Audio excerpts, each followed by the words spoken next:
Mesdames et messieurs, chers internautes, bonjour et bienvenue sur Anthropo Congo, votre chaîne qui vous parle d'anthropologie appliquée. C'est un réel plaisir pour moi de vous retrouver sur cette chaîne que vous êtes de plus en plus nombreux à suivre et je vous en remercie. C'est aussi l'occasion pour moi de vous remercier de l'accueil que vous avez réservé à la vidéo précédente. Vous avez été nombreux à apporter vos réactions par rapport à la thématique qui a été développée. Sauf que ces réactions me sont parvenues directement sur ma boîte email, ce dont je vous remercie et de l'intérêt que vous accordez à cette chaîne. Mais j'aurais voulu que vos réactions passent directement sur la plateforme pour permettre à tout le monde de suivre comment les internautes interagissent sur les problématiques qui sont développées. Je vous exhorte donc à le faire directement sur la plateforme afin de permettre le débat, afin d'ouvrir le débat à plusieurs personnes, afin que tout le monde se rende compte des réactions que les uns et les autres apportent sur les thématiques qui sont développées. Mesdames et messieurs, chers internautes, alors que je suis à Brazzaville en 2014 pour des enquêtes de terrain au sujet de ma thèse de doctorat qui portait sur les formes contemporaines de mariage et de liens de consanguinité à Brazzaville, je tombe sur une situation qui m'a bouleversé. Elle m'a bouleversé dans la mesure où c'était la première fois que j'entrais en contact où j'étais en face d'une situation pareille. De quoi s'agit-il, mesdames et messieurs, chers internautes? Je me retrouve en train de suivre une discussion entre plusieurs familles.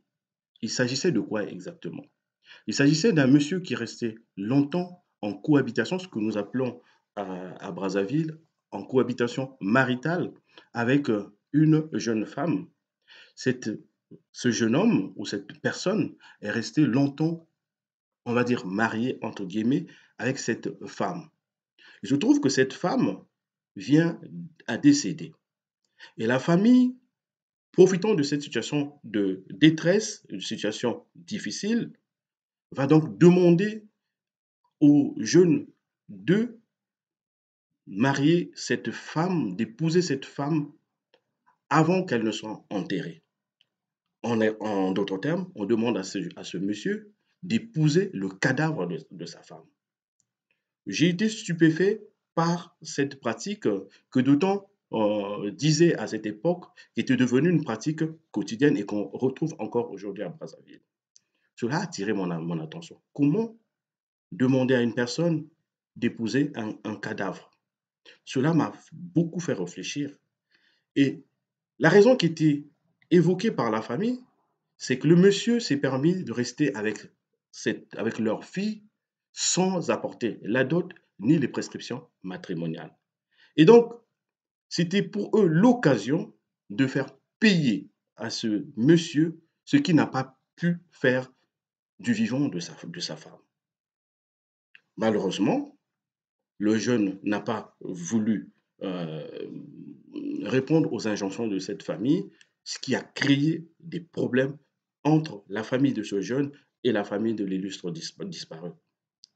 Mais cette situation m'a poussé à réfléchir sur l'importance qu'on accorde encore dans nos sociétés sur la tradition.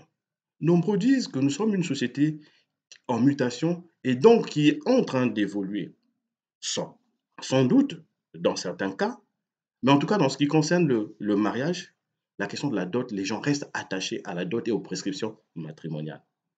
Et dans cette situation, c'était l'occasion pour la famille de l'illustre disparu de faire payer ce que le monsieur n'a pas voulu faire ou n'a pas pu faire du vivant de leur fille. Ce qui est difficile à comprendre aussi, c'est que comment épouser un cadavre pour une personne qui a déjà perdu une personne qu'il considérait ou qu'elle considérait comme une personne chère pour sa vie. Mais là, pour le coup, les détenteurs de la tradition se lèvent pour dire, dans notre coutume, c'est comme ça que ça se passe. Il faut, quand vous n'avez pas été capable de le faire du vivant de la personne, vous êtes condamné à payer la dot avant que le cadavre de votre corps, de votre femme ou de votre conjointe soit enterré. Et donc, ça a créé beaucoup de situations entre les familles, la famille du jeune homme et la famille de la dame qui était décédée. Mais ce qui est intéressant ici, c'est que dans ce genre de situation, l'État qui est garant des lois de la République n'a prévu aucune disposition pour ces cas. Ce même État reconnaît l'existence, reconnaît la primauté du mariage coutumier, dans la mesure où l'État, dans le Code de la famille congolaise, demande à ce que, avant tout passage à la mairie, que le mariage soit célébré d'abord à la coutume et selon les usages de la coutume. On se retrouve donc dans cet État avec plusieurs registres qui organisent le fonctionnement, en tout cas dans le cas de la famille, le fonctionnement de la société. Il y a d'un côté le registre de l'État, c'est-à-dire le mariage civil, mais aussi le mariage coutumier qui est reconnu par l'État. Ce qui est intéressant en anthropologie, en tant qu'anthropologue, c'est de comprendre cette cohabitation des registres, cette cohabitation des lois de l'État et des normes de la coutume dans une société qui est censée être une société organisée autour des lois de l'État. Et c'est là qu'il faut comprendre la force de la coutume encore dans ces sociétés. Et cette coutume qui perdure encore malgré l'existence pourtant des lois sur le mariage civil.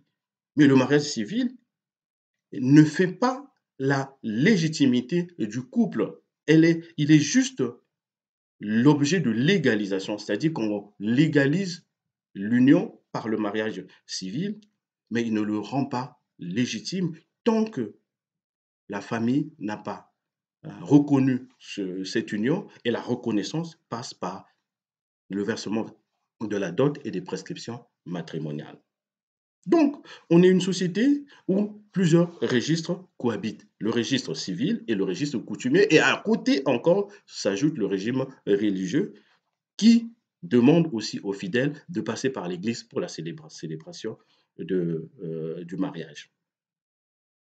Ce qui est intéressant, c'est que le fait que les gens se permettent aujourd'hui de prendre une fille et de la garder avec elle pendant plusieurs années, crée ce qu'on appelle des frustrations au sein des familles qui attendent parce qu'elles sont attachées à la coutume, parce qu'elles sont attachées à la dot, elles sont attachées au versement des prescriptions matrimoniales. Et cette frustration ressort lorsqu'il y a des situations de décès et qui ramènent la coutume au devant de la scène. Ils justifient cela par le fait que dans notre coutume, c'est comme ça que ça se passe. Mais en réalité, c'est un condensé de plusieurs frustrations qu'ils ont drainées des années durant. Cela m'interpelle à plus d'un titre dans la compréhension des sociétés qui sont des sociétés régies par plusieurs registres législatifs ou normatifs. Les normes de la coutume d'un côté et les règles ou les lois de l'État de l'autre, et même les prescriptions religieuses de l'autre aussi. Dans ce contexte, l'anthropologie vient pour éclairer l'opinion ou les individus sur le fonctionnement de telles sociétés afin que les gens prennent conscience des enjeux qui sont autour de ces questions-là. Parce que pour preuve, dans cette situation, l'État n'intervient pas. Parce qu'il existe un vide juridique sur cette question. Bien que l'État reconnaît le mariage coutumier, mais il ne reconnaît pas, il ne légifère pas pour autant sur les avatars qui peuvent exister autour de ces situations. Cela est quelque chose qu'il faut prendre en compte. Parce que dans cette situation-là, pour une personne qui a versé sa dot ou qui a donné les prescriptions matrimoniales, mais qui n'est pas passée par l'état civil, ne fait pas l'objet de telles injonctions. A contrario, une personne qui est allée à l'état civil, mais qui n'a pas versé la dot et les prescriptions matrimoniales, se trouve confrontée à cette situation. C'est pour dire combien les sociétés ou la société est attachée à la coutume et combien la société est attachée aux prescriptions matrimoniales. Donc, les différentes formes de mariage qui existent dans la société viennent sans doute enrichir la société du point de vue de l'organisation autour de la question du mariage, mais ces différentes formes restent un problème dans la mesure où, quand des situations comme ça arrivent, vous êtes confronté à des situations. Quand vous êtes confronté à des situations comme ça devient très complexe. Et là, je ne parle même pas des conséquences qui peuvent accompagner le mariage d'un cadavre, des conséquences qui peuvent être des conséquences spirituelles, des conséquences mystiques. Ce monsieur à qui on demande d'épouser un cadavre et qui le fait, comment se retrouverait-il? Quelles seraient les retombées dans sa vie de tous les jours? Serait-il encore dans une certaine normalité de la vie où il peut vaquer tranquillement à ses occupations quand il sait qu'il a épousé un cadavre? Nous savons combien les questions spirituelles et mystiques sont très ancrées dans ces sociétés.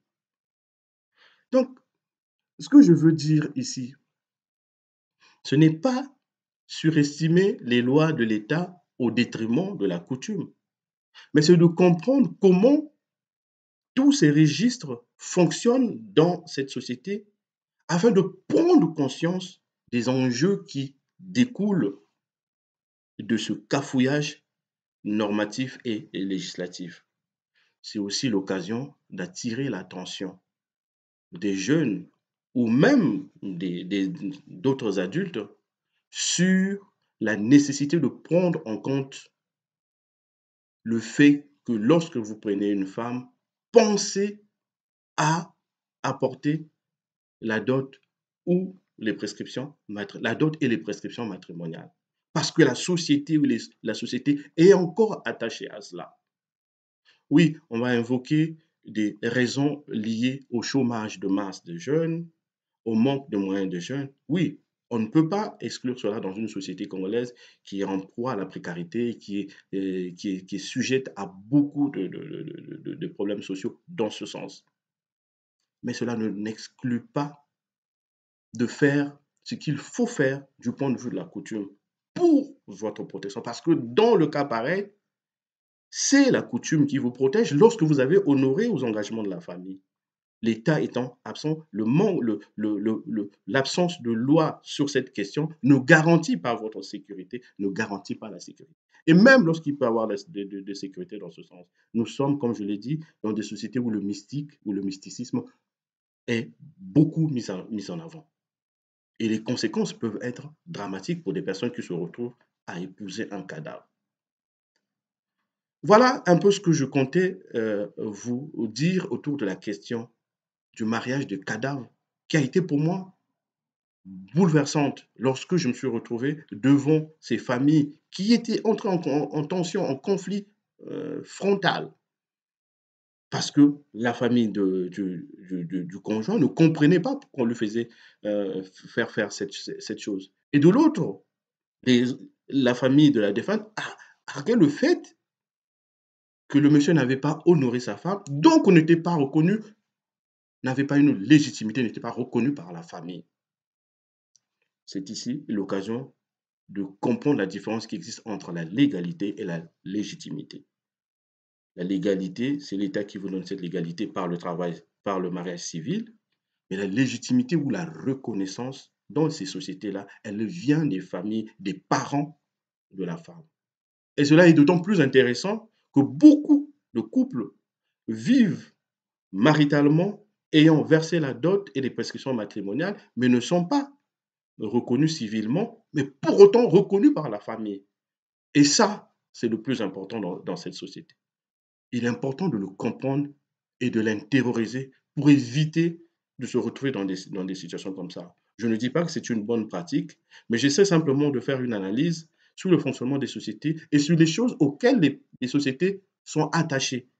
Et quelle que soit l'évolution d'une société, ces choses resteront jusqu'au moment où il y aura uniformisation. Voilà, mesdames et messieurs, ce que je tenais à vous dire à propos de cette question. Dans une prochaine vidéo, je vous parlerai de l'empilement des registres législatifs, le registre de l'État et des pratiques coutumières, c'est-à-dire des normes de la coutume. je discuterai avec vous de implications de cette cohabitation du point de vue des acteurs. Comment les personnes concernées par le mariage ou la cohabitation jouent de cet empilement, de cette cohabitation de différents registres.